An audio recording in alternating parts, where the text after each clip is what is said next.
Hey guys, welcome to Anime Kun. In this video we will know about single digits and Empire's power. Spoilers ahead, so watch out. Give a like and comment. Subscribe the channel for more videos. So, let's begin with the video. Already clear about Bonnie and them, next wanted to understand the factions within the Empire. That being said, it's not about the army, but at least the movement of those who are in the upper echelons, those who have extreme powers. So, tell me about the single digits. When I finished, Bonnie nodded. Yes, we're in the single digits, which is only 9 at any given time. Something like brushing off acquaintances is also possible in order to be able to ensure that the stronger ones get into the sequence. That is, there isn't a big difference in the strength at the end. So it's not unusual for the 9th and 10th places to be interchangeable. Hearing my question, Bonnie shook his head in denial. The sequence 11 is the auxiliary to the single digits, while the sequence 10 is called the reserve, but this is only temporary and they take over when the single digits fall off. There seems to be an insurmountable wall between the 9 and the 10, presumably because of the relationship between the infinite power. In other words, it is only after awakening and acquiring the ultimate skill that they are first recognized as single digits. Incidentally, the Bonnie sequence has 7 digits and the Juice sequence has 9. The men to be alerted are a sequence of 1 to 6, and a sequence of 8, plus the Marshal, at least 8 more. Concerning the Damrata faction, it seems that they are not clear to Bonnie. They don't even know who the other, single digits, are, so I don't think any of this is a lie. I'd like to know the information outside of the members, so look forward to hearing something useful. The 10 members of the sequence, who are in reserve, basically stay in their home countries and stand by in case of any emergency. Then, the sequence of Knights of the Near Guard under 11 is usually a trio of 3 in common form, responsible for solving some large events.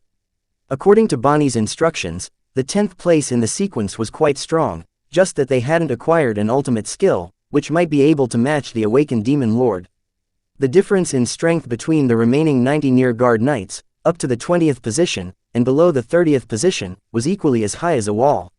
Even so, those who were able to enter the Imperial Emperor's Order of the Near Guard had at least reached the immortal rank.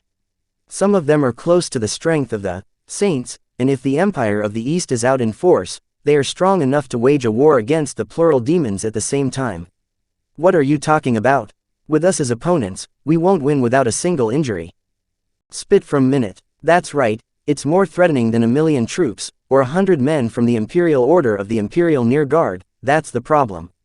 No way. The so-called Imperial Army is nothing more than a show of strength for outsiders to see, and for those who can't understand the foolishness of what is truly powerful, there must be some violent device that can be seen with the eyes.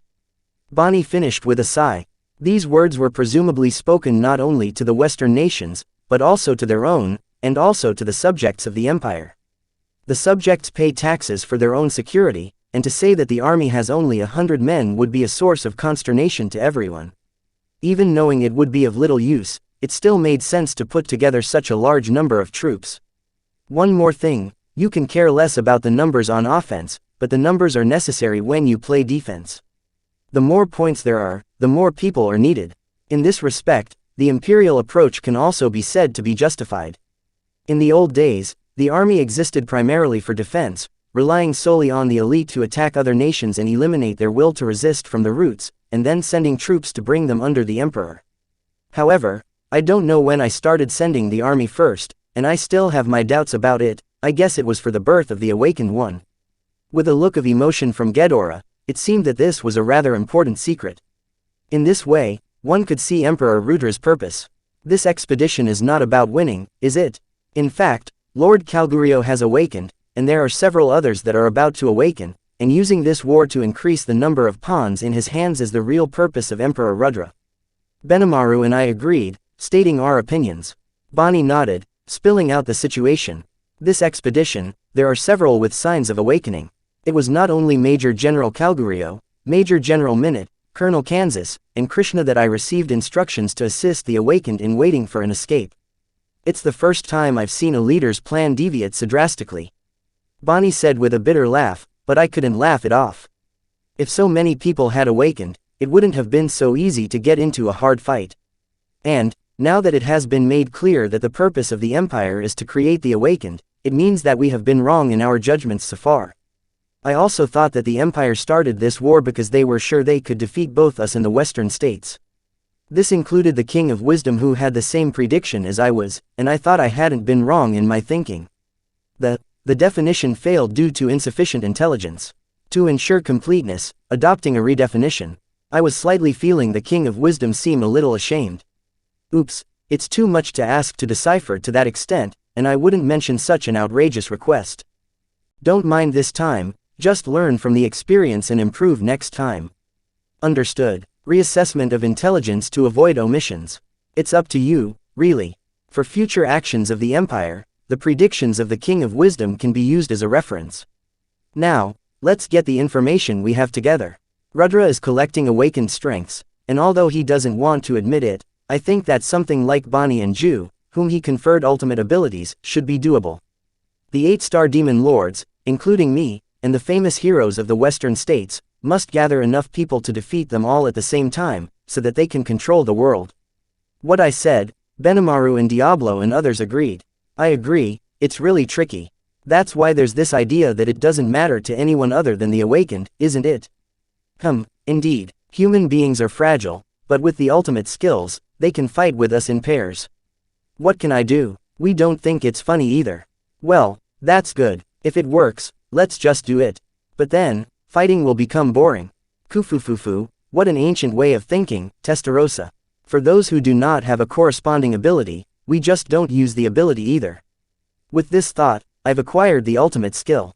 What did you say? Isn't that a bit of a trick? You can't run away. The jealousy of those who have not acquired power is delicious. I ignored him because I didn't want Guy to feel that way. Diablo is really capricious. I thought he was agreeing with me, but as a result, the topic got more and more off-kilter, and I had to hurry to stop Diablo's rampage, and the aura around Testarossa and the girls started to get restless. Back to the point, according to Lord Rimuru, the Empire's purpose is to select the strong, right? I also agree with his lordship. There were also strong men like King Gazel, Hinata, and Her Majesty Elmesia. It was because of the guardianship of these overlords that the world was able to maintain the balance of war power. Waiting to collect enough to break the balance before starting a formal attack is something I can understand. Rigurd and Kaijin understood my thinking very well. I see, to use the strong to deal with the strong, and let those who can help gather around. In this way of thinking, the weak are completely in the way. It sounds like a lot, but the weak are relaxed. Yes, well, if the strong alone can solve the war, it will be a kind of happiness for the weak. But it is against my aesthetics to need so many sacrifices for the birth of the strong. Seeing the reactions of Gabble and the others, Calgurio and Minute also had a bitter look on their faces. As a party, one can better understand how cruel and inhumane this practice is. In my opinion, Hikuro's opinion is important.